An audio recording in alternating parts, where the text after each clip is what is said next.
Bom, vamos então entender. Vida com Deus é muito importante. Orar, jejuar, ler a palavra, cuidar desse pilar físico, perdão, pilar espiritual, tá? E aqui, olha que coisa interessante. O que que a ciência, oh meu Deus, o que que a ciência descobriu? Que todo ser humano, dentro de si, a neurociência, descobriu que no cérebro humano existe um lugar chamado ponto de Deus. Ai, anota isso que você vai entender tudo que eu estou dizendo aqui.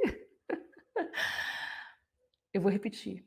A neurociência descobriu em achados recentes que o cérebro humano tem um lugar em que nos permite transcender, sair desse mundo natural e ir além, que é o transcender, ir além.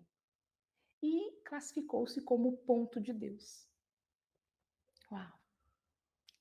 Onde fica o ponto de Deus no cérebro? Aqui, no córtex pré-frontal. É aqui que fica o ponto de Deus. E por que que é tão importante eu saber que existe o ponto de Deus? Segundo a ciência, e depois vamos ir para o espiritual. Primeiro pela ciência.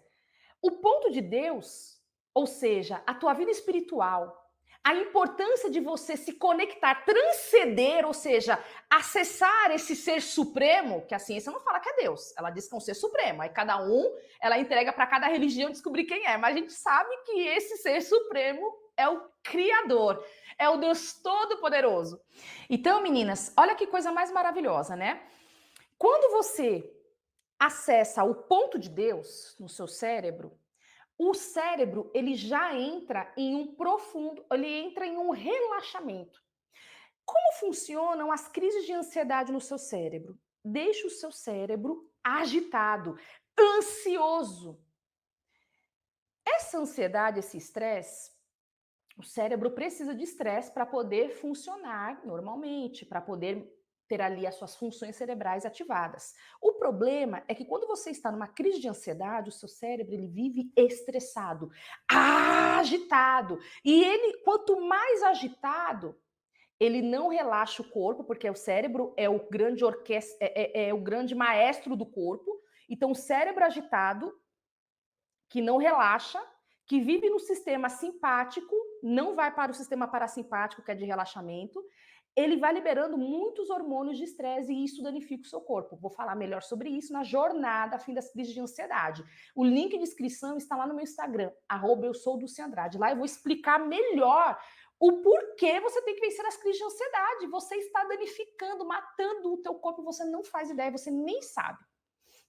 Então, quando nós estamos num estresse muito grande, nas crises de ansiedade, com crise de ansiedade, preocupadas com muita coisa, ansiosas de maneira muito ruim, né? Não com ansiedade boa, mas com ansiedade patológica, nós temos ali as ondas cerebrais, essas ondas, elas nos deixam ativadas, e essas ondas cerebrais de estresse, elas estressam o corpo também. Então, quando o cérebro está em estresse, ele altera as ondas cerebrais. E aí o que acontece? Quando você está muito estressada, as ondas cerebrais ficam totalmente desajustadas, ficam muito ativadas. Isso daí foi um estudo de neuroimagem com a neurociência. Então, onda cerebral, quando você está numa crise de ansiedade, o seu cérebro fica agitado, as ondas cerebrais elas ficam muito ruins, elas ficam elas ficam extremamente prejudiciais. São as ondas cerebrais beta. A onda cerebral beta deixa você agitada. Cérebro agitado, onda cerebral beta. Como funciona o ponto de Deus? Quando você faz a menção no corpo ou na mente de orar, juntar as mãos ou ajoelhar, esse simples movimento de dar as mãos e de ajoelhar do corpo, esse movimento do corpo, dá um comando para o cérebro. Ative o ponto de Deus. E quando o ponto de Deus é ativado no cérebro, quando você vai orar, o simples fato de decidir orar, junto com essa comunicação do corpo, o ponto de Deus ativado tira o cérebro das ondas cerebrais beta, que é do estresse, e leva para as ondas cerebrais alfa, que é a onda em que nos permite entrar em relaxamento. Por isso que você, quando ora, não tem crise de ansiedade. Por quê? Porque quando você ora, o seu cérebro, ele já sabe, porque ele aciona o ponto de Deus, ele sai das ondas cerebrais beta, que é a onda estressora do cérebro, é o estresse do cérebro. A onda cerebral beta é boa, mas quando tem crise de ansiedade, ela fica muito ruim. As ondas cerebrais ficam alteradas. Então, quando você aciona o ponto de Deus no fato de ir orar, de se comunicar com o Criador, as ondas cerebrais são alteradas. E aí você entra em relaxamento. Por isso que toda vez que você sai da oração, você fica bem.